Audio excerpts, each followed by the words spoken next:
நரகம் by Don brown. அத்தியாயம் 65.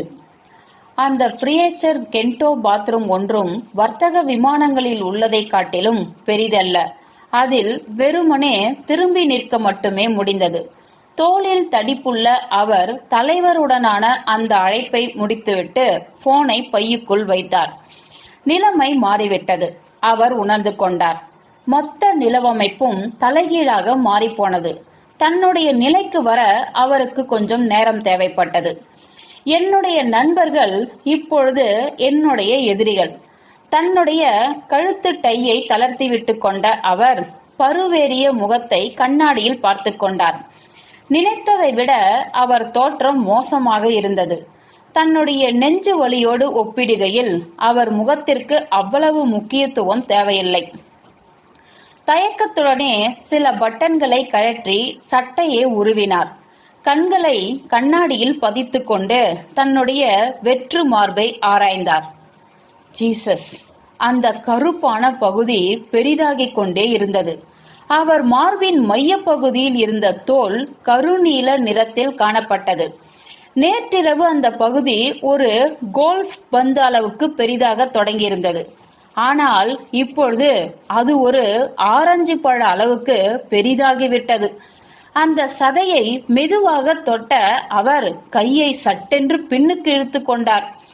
அவசரமாக தன்னுடைய சட்டை பொத்தான்களை போட்டுக்கொண்ட அவர் தான் செய்ய வேண்டிய காரியத்திற்கான வலு தன்னிடம் இருக்க வேண்டும் என்று விரும்பினார். அடுத்த 1 மணி நேரம் மிகவும் முக்கியமானது. அவர் நினைத்து கொண்டார். ஒரு நேர்த்தியான தொடர் நிலைமாற்றம். கண்களை மூடிக்கொண்டு தன்னை ஒருநிலைப்படுத்த முயற்சித்த அவர் தேவையான விஷயங்களை பற்றி யோசித்தார்.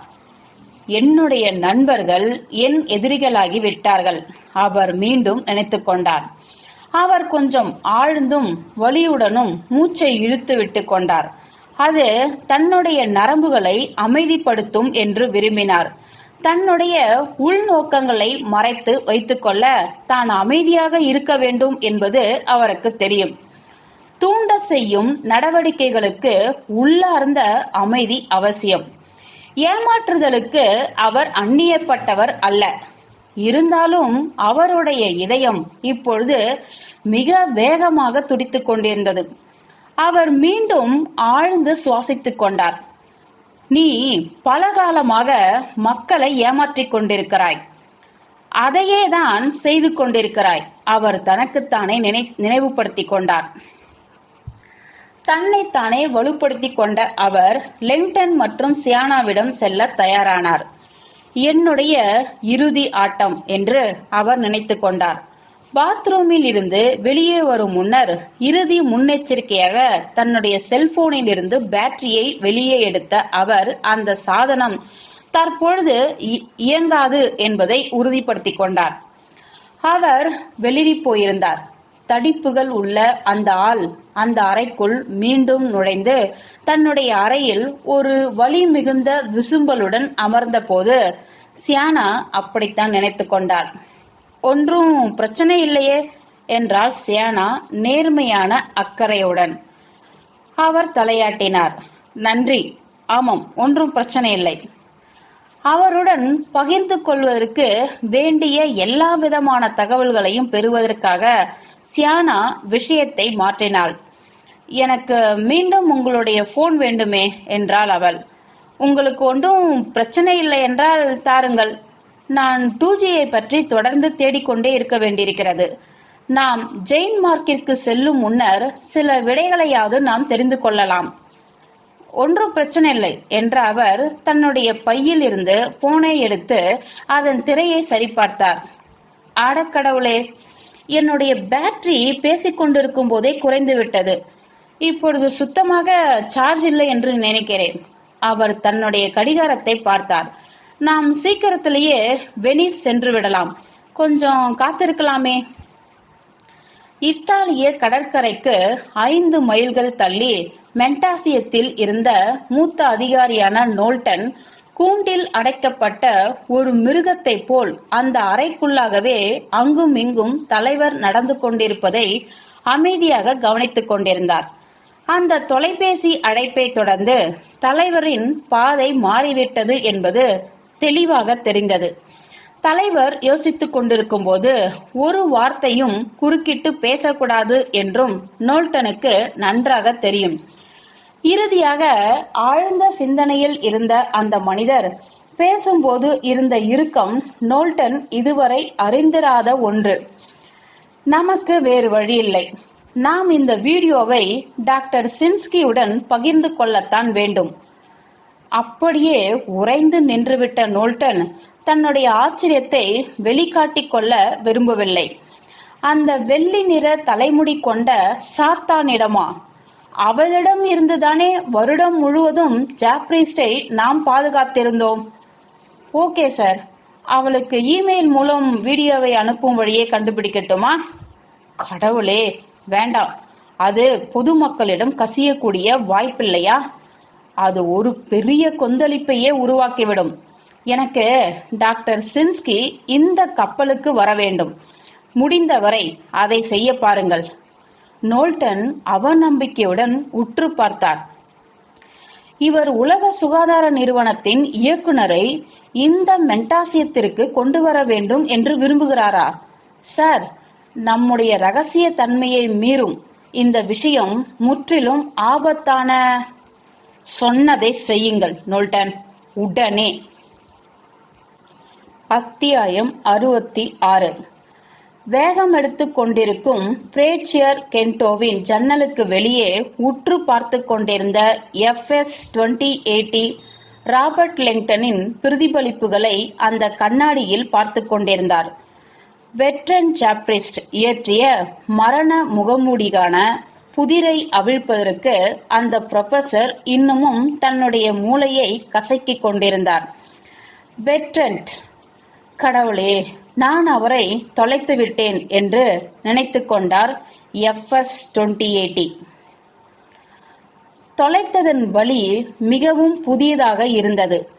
அவர்கள் இருவரும் சந்தித்த இரவு ஒரு மாயாஜால கனவை போல் இருக்கிறது. சிகாகோ, கடும் பனிப்பொழிவு, ஜனவரி மாதம், 6 வருடங்களுக்கு முன்னர் இருக்கும். ஆனால் அது நேற்று நடந்ததை போன்றே இருக்கிறது. அற்புதமான வேகத்தில் காற்று வீசிக்கொண்டிருக்க நான் அந்த பனிப்பொழிவில் நடந்து கொண்டிருந்தேன். கண்ணை கூச செய்யும் மின்னொளியை மறைக்க சட்டை காலர்களை மேலே தூக்கிவிட்டிருந்தேன். குளிர்ச்சியாக இருந்த போதும் நான் சென்று சேரும் இடத்தில் இருந்து என்னை எதனாலும் ஒதுங்க செய்ய முடியாது என்று எனக்கு நானே சொல்லிக் கொண்டேன். இன்றிரவு மாபெரும் வெட்ரன் ஜாப்ரிஸ்ட் பேசுவதை நேரடியாக கேட்க எனக்கு வாய்ப்பு கிடைத்திருக்கிறது. அவர் இதுவரை எழுதியுள்ள எல்லாவற்றையும் நான் படித்துவிட்டேன். இந்த நிகழ்ச்சிக்காக வெளியிடப்பட்ட 500 நுழைவுச் சீட்டுகளில் ஒன்றை நான் பெற்றதில் அதிர்ஷ்டசாலியாக உணர்ந்தேன். நான் அந்த கூடத்திற்கு வந்தபோது காற்றினால் பாதி மறுத்து போயிருந்த நான் அந்த அறை ஏறக்குறைய காலியாக இருப்பதைக் கண்டு பயந்து போனேன். அவருடைய சொற்பொழிவு ரத்து செய்யப்பட்டு விட்டதா? காலநிலை காரணமாக அந்த நகரமே ஏறக்குறைய மூடப்படும் நிலையில் இருந்தது. அதுதான் ஜாப்ரிஸ்டை இங்கு வரவிடாமல் செய்திருக்குமோ? இதோ அவர் வந்துவிட்டார். உயரமான நேர்த்தியான அந்த மனிதர் மேடையில் ஏறினார். அவர் நல்ல உயரம், மிகவும் உயரம். ஆழமாக புதைவுண்டிருக்கும் இந்த உலகின் எல்லா துயரங்களையும் பிடித்து வைப்பதை போன்ற துடிப்பான பச்சை நிற கண்கள். அவர் அந்த வெறுமையான கூடத்தை பார்த்தார். 1 டசனுக்கு கூட குறைவான அவருடைய தீவிர ரசிகர்களே அங்கு இருந்தனர். அந்த அறை ஏறக்குறைய காலியாக இருப்பதை நினைத்து நான் வெட்கி போனேன். இதுதான் வெட்ரன் ஜாப்ரிஸ்ட். அவர் எங்களை உற்று பார்த்தபோது அவர் முகம் இறுகி இருந்ததைக் கண்டு அந்த அறையில் ஒரு பயங்கரமான அமைதி நிலவியது. பின்னர் எந்தவித அறிவிப்பும் இல்லாமல் அவர் படார் என்று சிரித்தார். அவர் பச்சை நிற கண்கள் பளிச்சிட்டன. இந்த காலியான ஆடிட்டோரியம் நாசமாய் போகட்டும் என்றார் அவர். என்னுடைய ஹோட்டல் பக்கத்தில் தான் இருக்கிறது. நாம் மதுக்கூடத்திற்கு செல்வோம். மகிழ்ச்சி பெருகியது. ஒரு சிறிய குழுவாக பக்கத்தில் இருந்த ஹோட்டல் மதுக்கூடத்திற்கு சென்று மதுவை ஆர்டர் செய்தோம். தன்னுடைய ஆராய்ச்சிகள், தான் ஒரு பிரபலமானது, ஜெனட்டிக் இன்ஜினியரிங் உள்ள எதிர்காலம், தன்னுடைய சிந்தனைகள் போன்றவற்றை கூறி அவர் எங்களை மகிழ்வித்துக் கொண்டிருந்தார். மது குவாலைகள் காலியாக விஷயம் ஜாப்ரிஸ்டின் புதிய ஆர்வமான மனிதம் கடந்தவியல் தத்துவத்தை நோக்கி சென்றது.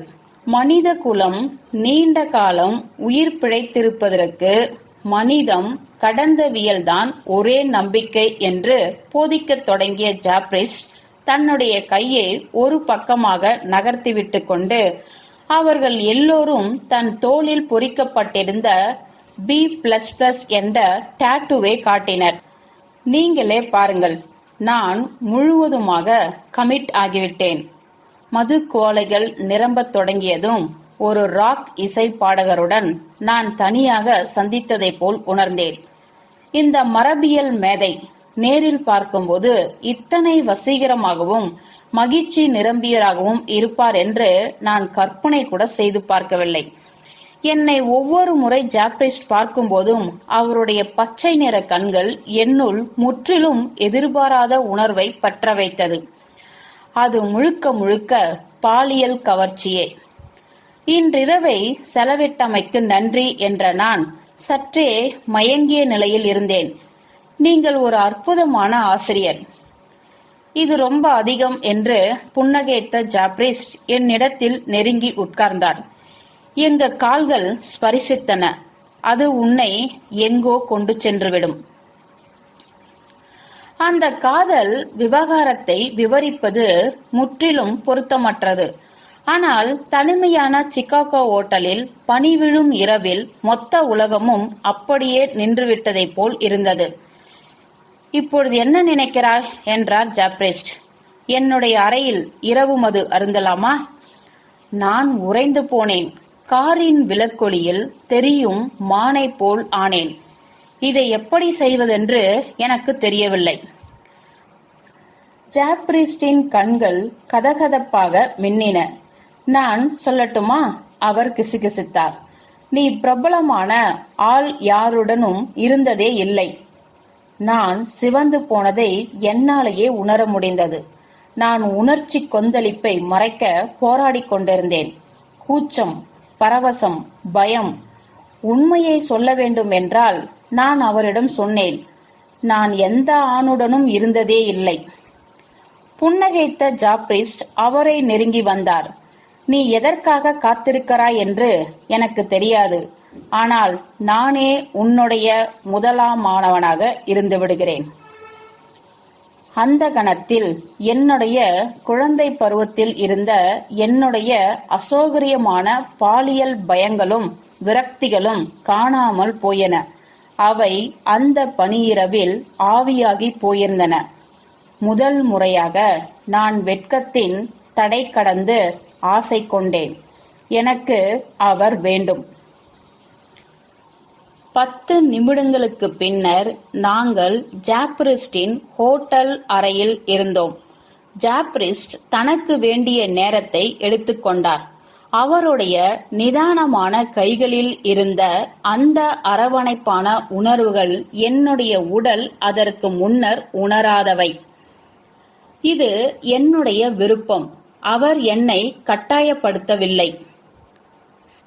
சுற்றி வளைத்திருந்த ஜாப்ரிஸ்டின் பிடியில் இருந்த நான் இந்த உலகில் இறுதியாக எல்லாமே சரியாகிவிட்டதை போல் உணர்ந்தேன்.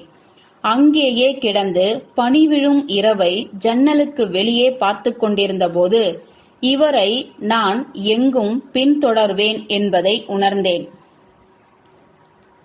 அந்த பிரியேச்சர் கென்டோ ரயில் மெதுவாக செல்லத் தொடங்கியதும் FS-2080 ஒரு மகிழ்ச்சியான நினைவுடன் தன்னுடைய நிகழ்கால யதார்த்தத்திற்கு திரும்பினார். பெட்ரண்ட், நீங்கள் போய்விட்டீர்களே. அவர்கள் ஒன்றாக இருந்த அந்த முதல் இரவுதான் ஒரு அற்புதமான பயணத்திற்கான முதல் அடி. நான் அவருடைய காதலி என்பதற்கும் மேலானவள். நான் அவருடைய சீடராகிவிட்டேன். லிபர்டா பாலம் என்றார் லிண்டன். நாம் ஏறக்குறைய வந்துவிட்டோம். FS-28 அமைதியாக ஆமோதித்தார். லகுனா வெனட்டாவின் நீர்நிலையை உற்று பார்த்து கொண்டிருந்த அவர் இங்கே ஒரு முறை பெட்ரட்டுடன் வந்திருப்பதை நினைவுபடுத்திக் கொண்டார்.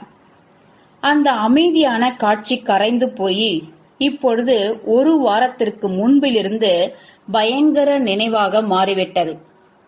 பேடியா கோபுரத்தில் இருந்து அவர் குதிக்கும்போது நான் அங்குதான் இருந்தேன். அவர் பார்த்த கடைசி கண்கள் என்னுடையதுதான்.